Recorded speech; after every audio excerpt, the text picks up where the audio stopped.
Hey guys, and welcome back to the channel. I am the Twisted Jedi, and in this video I'm going to discuss everything from The Empire Strikes Back that could be used for a DLC in Star Wars Battlefront 2. Now this is a follow-up from yesterday's video where I discussed all the things from A New Hope that could be added to the game, so if you haven't checked that out yet, I'll leave a card on screen and in the description so you guys can go and check that out as well. Now as I mentioned, this video is going to be on episode 5, and no, nothing is confirmed by EA that we will be getting seasons based on the movies. This was just a fun video idea that I wanted to do, and you guys seem to really like the first episode, so I figured I would keep it going. Anyways, if you end up enjoying this video, remember to drop a thumbs up and subscribe down below for more videos just like this one. Jumping into all the DLC items I want to see out of Empire, we are of course going to start off with a few skins. Now obviously we have had the recent addition of the Hoth appearances for Luke, Han, and Leia, so it's good to already see them in the game, and it's not much point in going over them because we already have them. On top of this, there are a few other skins I think we should have out of Empire, so that's what I'm going to go over now. First off, for the infantry class, what would be an epic skin is the AT-AT driver or pilot. Whichever one you want to call it, this skin is really cool. The helmet design with the red Imperial logos look epic, and is definitely a skin I would consider paying a decent amount of credits for.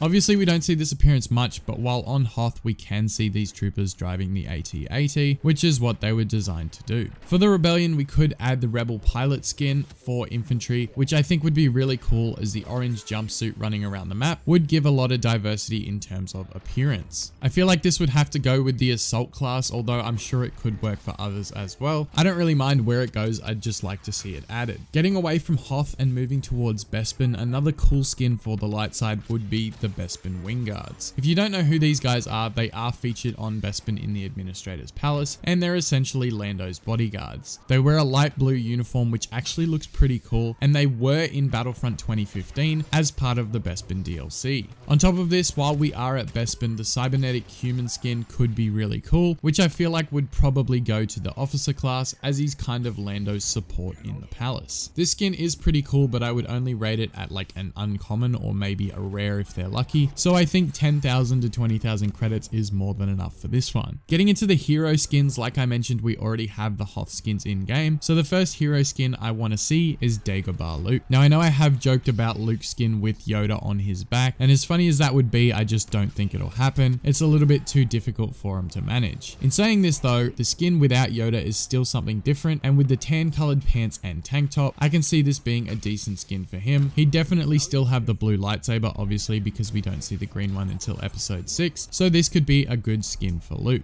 Now other skins for Luke from episode 5 can include his X-Wing pilot skin, which could really be included in any of the original trilogy movies, and then following that, the obvious one is going to be Bespin Luke. With this appearance, Luke will have the light tan colored jacket and pants, and of course, like I mentioned before, his blue lightsaber. It would also be a cool touch if they could add his blaster to his hip, not necessarily to be used, but as a cool visual detail. Next up is a skin that I have seen requested by a bunch of people, and it is of course the Chewie with C-3PO on his back, and there are rumors swirling around that this could be one of the first legendary skins that we could see in game. I'm not really sure how true these rumors are, but I hope this skin does get included eventually, because Chewie kinda has a bit of a limited range in terms of appearances, so I think any good appearances for Chewie definitely need to be added. And finally, for the skins, I would say we could possibly get an appearance that's relatively forgotten when it comes to Star Wars, as it only appears for a short time, and that's the outfit that is worn by Leia on Bespin. The outfit that makes Lando say, "You look absolutely beautiful." This outfit is a red dress with some kind of long white throwover with a high collar, and it is actually a half decent skin. I feel like if they were planning on doing more rare skins for the heroes, then this could be something that we see, as it does have minimal screen time. Now that I have gone through all the skins I think we could have, let's take a look at what emotes could be cool from Empire Strikes Back. There are a couple of really good Vader quotes that I kind of wish were in the game already. The first one is the "We would be honored if you would join us." We would be honored if you would join us. This classic Vader line is just plain awesome, and I can imagine killing someone on the light side and emoting over their dead body where they can just see Vader saying this quote. On top of this one is another obvious one, and it's the "Join me" quote, where Vader is essentially asking Luke to rule the galaxy with him. Join me, and together we can rule the galaxy as father and son. Both of these would be really, really good for Vader in Battlefront 2, and I feel like people would use them over some of the ones that we have now, although Vader's emotes are already pretty awesome. Now, of course, I had to do at least one for the light side, and it is for Luke. The famous no scream from Luke when he finds out Vader is his father.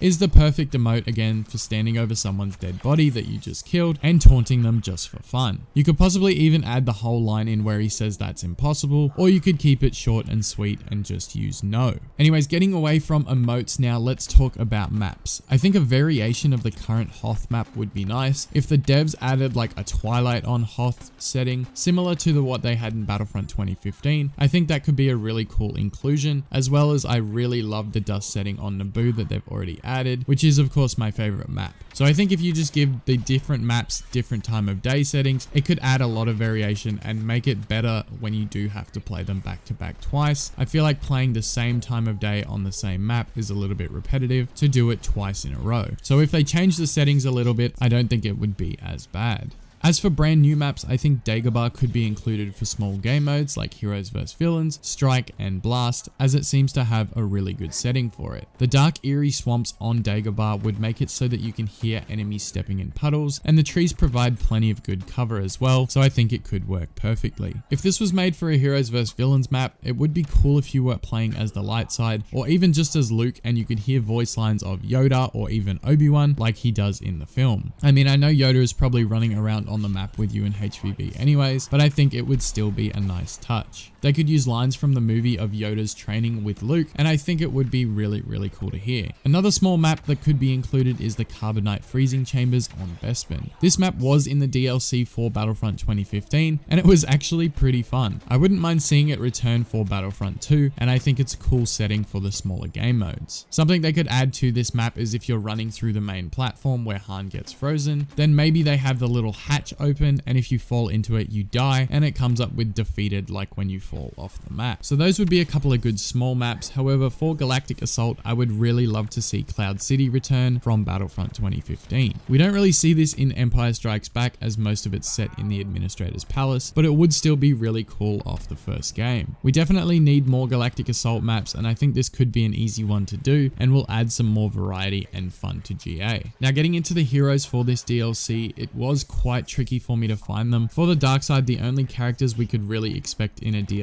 that we don't already have in game would be maybe the bounty hunters that the Empire hires. I think someone like IG-88 would be a really awesome playable character, and we have already seen Dengar in 2015, so I'm sure they haven't ruled out using these characters, as Bossk is already in the game as well.